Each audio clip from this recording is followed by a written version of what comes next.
Who hijacked my religion? No, but seriously. Who hijacked my religion? I mean, I turn on the TV and I see this guy explaining Islam. But he's talking nonsense. I'm like, what religion is this guy talking about? Not only does he have no idea what he's saying, but he's not even Muslim. It's like getting a Hindu guy to teach Christianity. Seriously, where do they get these characters from? It's even funnier how they give him the title of expert. Just because you wrote a book about Muslims doesn't make you an expert. And don't get me wrong, it's not just non-Muslims. They even throw confused Muslims on TV. Somehow they keep finding these people who have little or no knowledge of the religion. They show them screaming nonsense and talking all crazy, talking about killing and murdering, instead of basing their actions on Islam. You hear all kinds of crazy stuff. Like these speeches are pushing people towards their nationalistic movements. There's no nationalism in Islam. There's no nationalism in Islam. And I'm sitting there thinking, out of all the Muslims they can put on TV, they put these people on? Come on, man. I don't recognize this religion they're talking about as being Islam.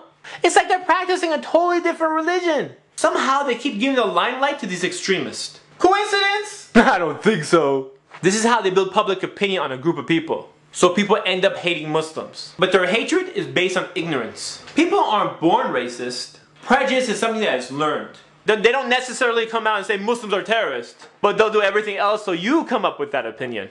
Look at all this mumbo jumbo they put in the movies. You see, in the movie they can lie as much as they want because they can use the excuse, it's only a movie! But do you ever notice that all the bad guys in the movies these days are Muslims? And the actors who play their role, they don't even do their homework. Sometimes they show the Muslim praying and in the middle of this prayer, he answers the phone. Or in the middle of this prayer, he'll talk to somebody. Joke! Sometimes they have the Muslim character sleeping with one of the women in the movie. Double joke! Who writes this stuff? And how come every time they show the main bad guy acting evil, they're playing the adhan in the background? Hello? The adhan is a call for prayer. Coincidence? I don't think so. They take a peaceful religion and they try to associate violence to it. No wonder the masses are confused about Islam. People are often scared of things they don't understand. And don't think we're the first people who are victims of this propaganda. Do you remember the way the Japanese were treated during World War II? Or the way African Americans were treated during the Civil Rights Movement? You get the picture. History continues to repeat itself. And the way that stereotype is built is done in a very sneaky, sneaky way. You flip on the TV and you see images of black people stealing. I guess they assume if you see it enough times, you'll start believing that all black people steal. Or all Hispanic people cross the border so they can steal your jobs. Or all white people are trash. Or women are inferior to men. And the false list of stereotypes goes on and on.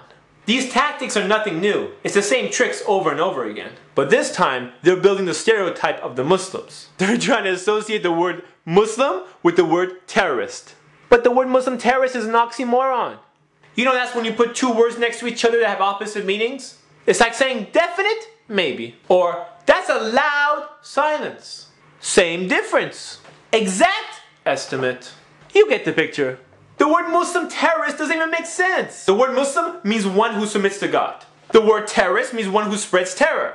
So how could one who submits to God spread terror? It doesn't make sense. How come when a Muslim commits a crime, he is immediately associated with his religion? But if anyone from another religion commits a crime, their religion's never been mentioned. They take verses from the Quran out of context to serve their own purpose. Think not that I have come to send peace on earth. I came not to send peace, but a sword. Does that sound violent to you?